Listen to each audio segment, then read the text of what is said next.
Yes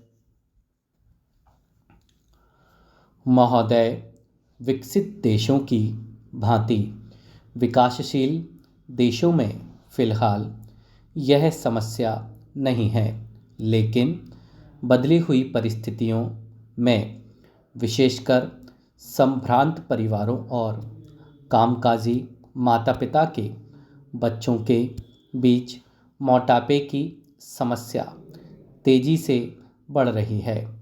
वैसे तो बच्चों के मोटे होने के लिए कई परिस्थितियां जिम्मेदार होती हैं, जैसे उनके पैतृक गुण, भूख, उन उसका स्वभाव और दुखी होना। किन्हीं विशेष प्रकरणों में हार्मोन संचय में गड़बड़ी होना मोटापे का कारण बन जाता है। यदि बच्चे के माता-पिता मोटे हैं, तो बच्चे की भी मोटे होने की संभावना बढ़ जाती है। पैतृक कारणों के अलावा बच्चे का स्वभाव भी उसके मोटापे के लिए जिम्मेदार साबित होता है। जो बच्चे ज़्यादा नाखुश रहते हैं, वे प्रत्यक्ष रूप से ज़्यादा खाने के आदी हो जाते हैं। ऐसे बच्चों में असमय खाने की आदतें कहीं ज़्यादा होती हैं। जब कभी उनका मन नहीं लगता, वे कुछ खा पीकर अपना मन बहलाने की कोशिश करते हैं और धीरे धीरे यह आदतें बढ़ती जाती हैं, जो उनके मोटापे का कारण बन जाती हैं। इसके अलावा जो बच्चे खेल कूद में दिलचस्पी नहीं रखते, उनके भी मोटा होने की संभावना होती है। व्यायाम की कमी से शरीर की ऊर्जा चर्बी में परिणत हो लगती है। इन सब परिस्थितियों में मोटापे के आसार बढ़ने लगते हैं। अधिक भूख लगना और अधिक भोजन खाना मोटापे का सबसे बड़ा कारण होता है।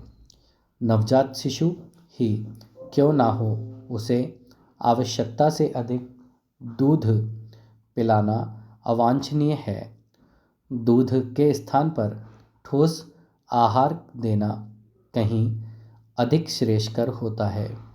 जैसे जैसे बच्चा बड़ा होता है, उसके खाने पीने में खासकर इस बात का ध्यान रखा जाना चाहिए कि उसमें चर्बी बढ़ाने का कारण बनने वाले खाद्य पदार्थ, खासकर घी, मक्खन आदि का इस्तेमाल अनुपात से ज़्यादा ना होने पाए। Stop para.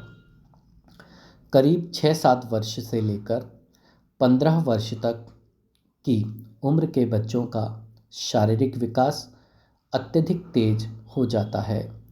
इस उम्र के दौरान विभिन्न शारीरिक एवं हार्मोन परिवर्तनों के कारण बच्चों में मोटापा बढ़ने का खतरा रहता है।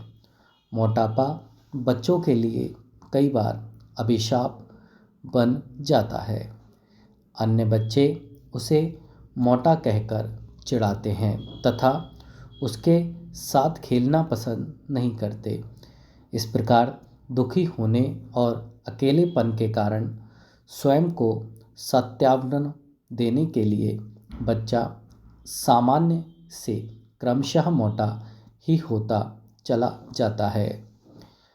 इतना ही नहीं, यही मोटापा बच्चे की आलसी होने का मुख्य कारण बनता है। सामान्य जीवन में वह और बच्चों की तुलना में पहले खेलने कूदने में और फिर कई बार पढ़ने लिखने में भी पिछड़ने लगता है। यही नहीं, बचपन का मोटापा युवावस्था और अधिक उम्र होने पर रोगों का कारण बनता है।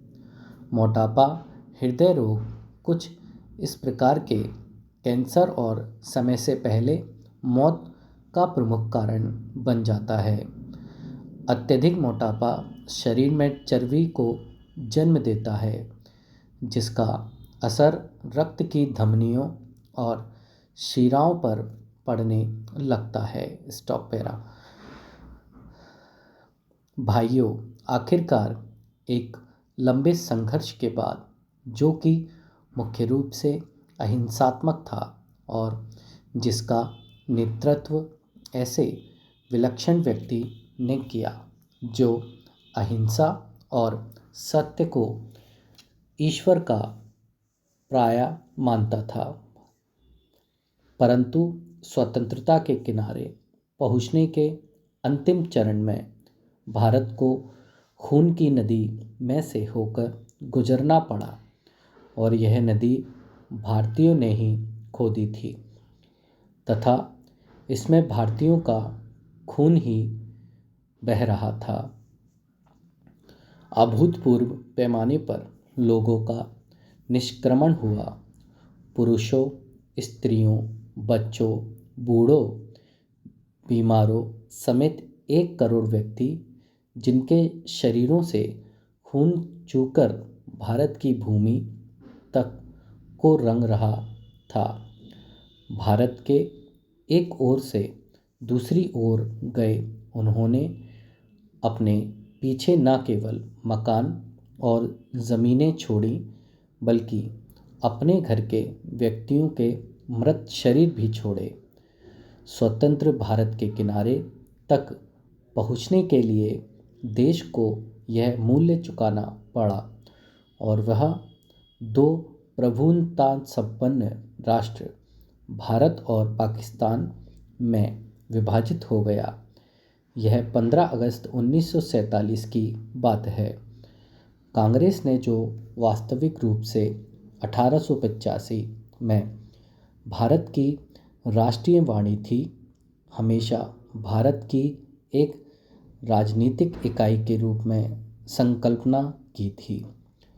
कांग्रेस को अंत में भारत का विभाजन स्वीकार करना पड़ा।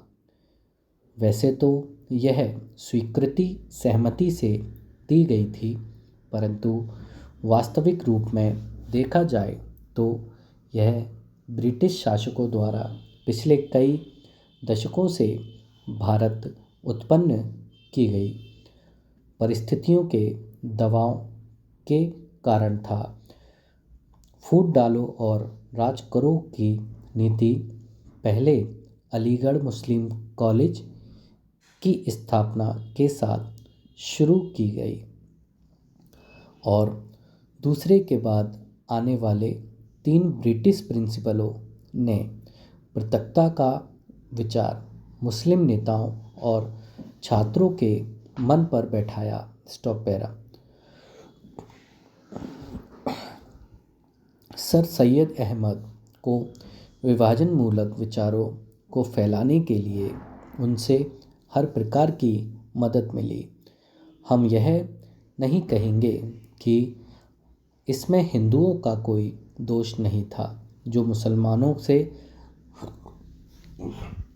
सामाजिक स्तर पर अलगाव बनाए रखते थे और आर्थिक दृष्टि से उनका शोषण करते थे। अलीगढ़ कॉलेज के अधिकारियों को अपने उद्देश्य की पूर्ति के लिए उपजाऊ भूमि मिली। यह सब कुछ पिछली शताब्दी के अंतिम वर्षों में हुआ। उन्होंने सोच समझकर राष्ट्रीय मुसलमानों की अपेक्षा करने की नीति अपनाई। 1947 में कांग्रेस के पास विभाजन स्वीकार करने के सिवा कोई विकल्प नहीं था। विशेषकर गंभीर सांप्रदायिक झगड़ों के कारण, जो कि गृह युद्ध का रूप धारण कर रहे थे। जिन्ना ने यह सुझाव भी दिया कि सांप्रदायिक आधार पर शताब्दी का अदला बदली की जाए।